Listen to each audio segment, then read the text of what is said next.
आखिरकार ईरान के युवा स्पेशली जिनजीज इतने ज़्यादा रिवोल्यूशनरी क्यों हो रहे हैं और वो गवर्नमेंट के अगेंस्ट स्लोगन क्यों लगा रहे हैं और गवर्नमेंट यहाँ तक उन पर यातनाएं डाल रही है, कुछ लोगों की तो मौत भी हो गई, फिर भी वो लोग इसको कंटिन्यू कर रहे हैं।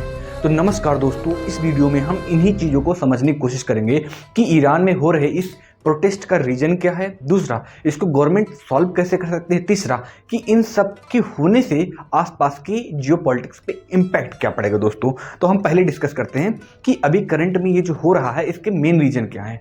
तो दोस्तों अभी इसके इमीडिएट या कह सकते हैं ट्रिगर रीजन जिसकी वजह से ये बहुत तेज़ी से इन्वॉल्व हुआ, उसका सिंपल सा रीजन था अमीना मसाई का केस, जो बहुत न्यूज़ में था भी।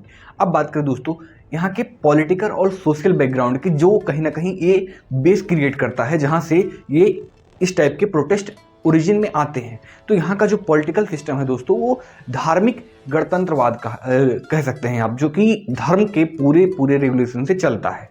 दूसरा, यहाँ की सामाजिक संस्थाओं की बात करें या समाज की बात करें तो यहाँ पर कोई सामाजिक फ्रीडम नहीं है जैसा कि हम लोग इंडिया में देखते हैं। तो ये दो प्रमुख रीजन है। तीसरा, पॉलिटिकल ऑपरेशन देखने को मिलता है दोस्तों। तो हम इन्हीं तीन रीजन को समझने की कोशिश करेंगे। पहला रीजन यहाँ पर है कि धार्मिक गणतंत्रवाद या धर्म का बहुत ज़्यादा हस्तक्षेप होना या धार्मिक रूल्स या रेगुलेशन को स्टेब्लिश कर देना। धर्म दोस्तों इनके संस्थाओं में इन्वॉल्व है, जैसे यहाँ के जो आयतुल्लाह खमेनी है वो सुप्रीम लीडर माने जाते हैं। दोस्तों यहाँ पर सरकारें चेंज तो होती हैं, जैसे यहाँ पर इलेक्शन होगा, यहाँ का प्राइम मिनिस्टर चेंज होगा, बट आयतुल्लाह खमेनी अपना पद नहीं छोड़ते हैं, वो हमेशा अपने पद पे बने रहते हैं।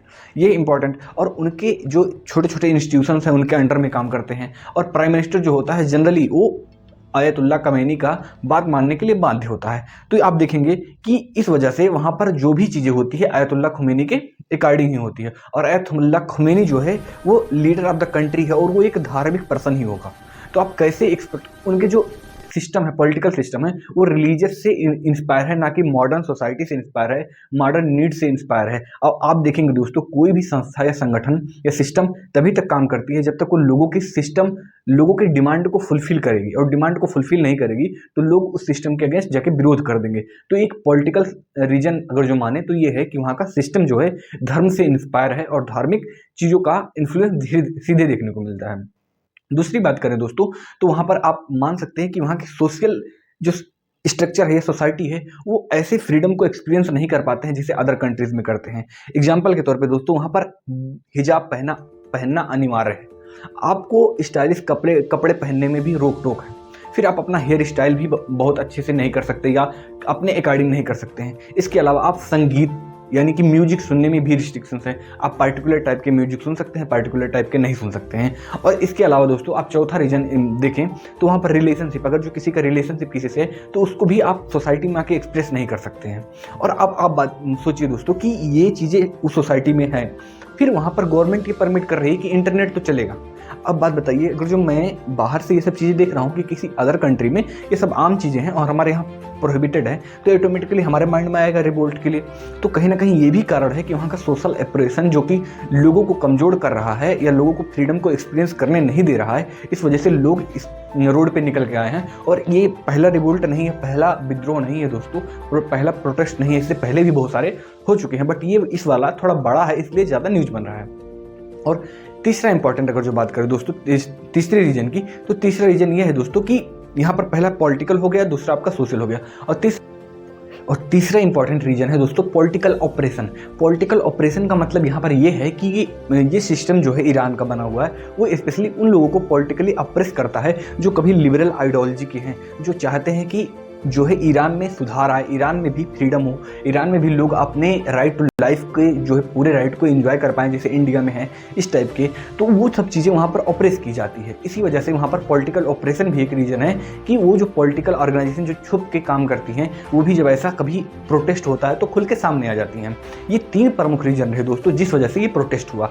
अगर जो अब हम बात करें कि इन प्रोटेस्ट के अलावा हम पॉलिटिकल साइंस सोशियोलॉजी से ये देखें कि ये कैसे थ्योरी रिलेट करता है, तो सोशोलॉजी में आप जाओगे दोस्तों तो आप देखोगे एलिनेशन ऑफ सोसाइटी। सोशोलॉजी में एक कॉन्सेप्ट है एलिनेशन ऑफ सोसाइटी। आप सोसाइटी में जब भी लोगों को एलिनेट करना स्टार्ट करोगे, अलग करना स्टार्ट करोगे, तो लोग विद्रोह करेंगे, क्योंकि हम बाई ह्यूमन नेचर जो है क्या है, एक सोशल एनिमल है। मतलब हमें सोसाइटी में रहना एक बेसिक नेसेसिटी है। वैसे ही दोस्तों किसी भी पॉलिटिकल स्ट्रक्चर में या पॉलिटिकल सिस्टम में आप देखेंगे डेविड स्टीन का कॉन्सेप्ट है फीडबैक का, जिसमें वो क्या करता है कि एक सिस्टम होता है, सिस्टम में कुछ लोग डिमांड रखते हैं, डिमांड जो सिस्टम सुनता है उसमें से कुछ पूरा करता है, लेकिन अगर जो सिस्टम है वो डिमांड को पूरा करना बंद कर दे तो सिस्टम कोलैप्स हो जाता है। और वही कहीं ना कहीं देखने को मिल रहा है, क्योंकि अभी जो करंट ईरान की सोसाइटी है वो ये नहीं चाहती है कि पुराने रिलीजियस रूल्स हों, उनके डिमांड डिफरेंट हैं, तो ऑटोमेटिकली सिस्टम को चेंज होना होगा।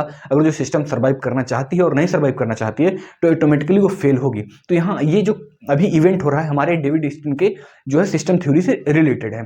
फिर अगर जो दोस्तों अब लास्ट पॉइंट हम समझने की कोशिश करें कि इन सब के इवेंट के इम्पैक्ट क्या होगा ग्लोबल लेवल पे, तो कुछ लोग कह रहे हैं कि इसका इम्पैक्ट आसपास के कंट्रीज में देखने को मिलेगा, वहां पर स्पेशली जहां पर डिक्टेटरशिप है तो हो सकता है इसका देखने को मिले। क्योंकि दोस्तों सोशल मीडिया एक ऐसा माध्यम बन गया है जिससे लोग इंस्पायर होकर के अपने यहाँ भी ऐसा कुछ प्लान कर सकते हैं या लोग प्रोटेस्ट करने के लिए आ सकते हैं।